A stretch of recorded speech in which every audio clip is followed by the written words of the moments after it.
Now, recently, a district judge ruled that Alabama must allow same-sex marriages. So their rule against it in Alabama is unconstitutional. Well, that's very important, right? Alabama sought a stay from the Supreme Court, saying, hey, please don't enforce that yet, because the Supreme Court is going to take up this issue, and they're going to have a decision on it in the spring.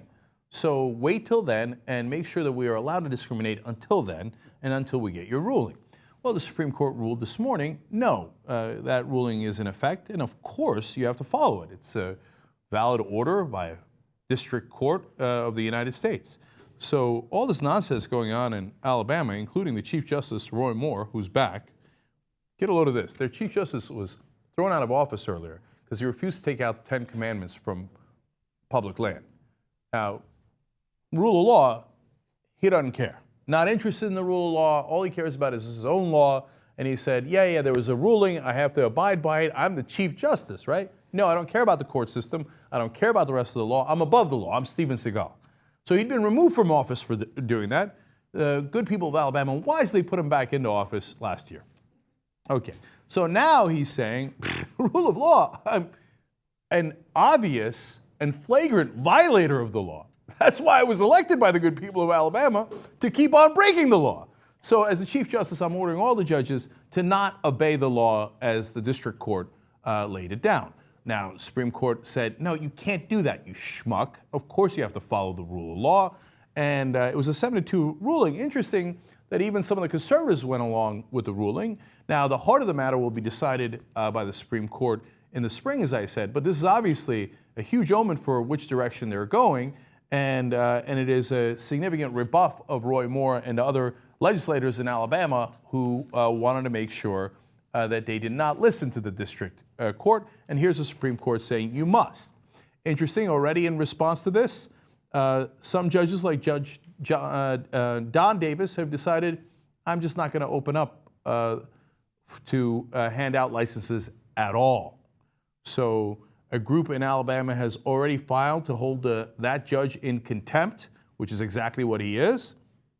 And we'll see how that gets played out. Now, Alabama at this point becomes the 37th state to allow for gay marriage. Okay? So I'm going to call it. It's official now. Now, yes, the Supreme Court, as I've just told you 3 times, is going to rule later in the spring. But it is obviously the direction that they're going. You're not going to reverse it after 37 states. You're not going to reverse it after Alabama, okay? And if you weren't clear enough yet on it, Justice Clarence Thomas and Antonin Scalia, in their dissent, they were the 2 that dissented in this case, said the court looks the other way as yet another federal district judge casts aside state laws without making any effort to preserve the status quo pending the court's resolution of a constitutional question it left open. This acquiescence may well be seen as a signal of the court's intended resolution of that question.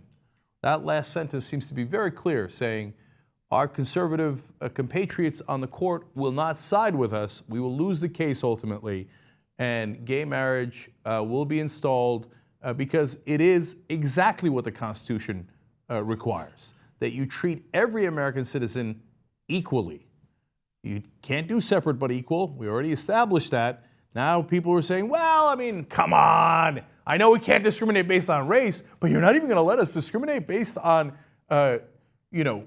your orientation? We got to be able to hate and discriminate in some way.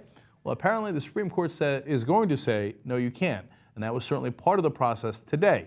So now some gay marriages have already taken place in Alabama, and more will continue. And it appears, amazingly, that this issue is over. There will be gay marriage all across the country. It will be yet another victory for progressives and a long line of victory. Now, it seems that in the short term, boy, the conservatives are ascendant. Money is awash in politics. They bought all of our congressmen. The system is corrupt. There's no question about all of that, right? But understand the arc of history. Progressives, in the long run, never lose. In the short run, there are many battles that we lose. But in the long run, look at it. Conservatives said, no, let's stay with the king. We don't want to change. It's tradition. We have to protect our tradition. Liberals said, no, let's pick up pitchforks and muskets and go to war. Those were the revolutionaries. Those were George Washington, Thomas Jefferson, etc. Then, women's rights movement. The conservatives said, no, women aren't the same as men. We can't let them vote. We can't have them same rights. You know what? Conservatives lost again. Progressives won again. Civil rights, slavery, all victories for progressives as they expand freedom. All losses for conservatives as they try to hold on to backwards conservative ways. Oh, no, please, freedom only means me, not anybody else. I don't want anybody else to have the same freedom. And here we are again, and on the battlefield of ideas, once again, conservatives are proven to be the losers that they are. In reality, progressives represent America, they represent our best ideals, and the whole concept of freedom and liberty. And today again, progressives look like they have won on yet another issue. And the march goes on.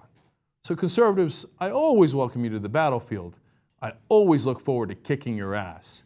And we will do so as we have done in the past and as we have done throughout history.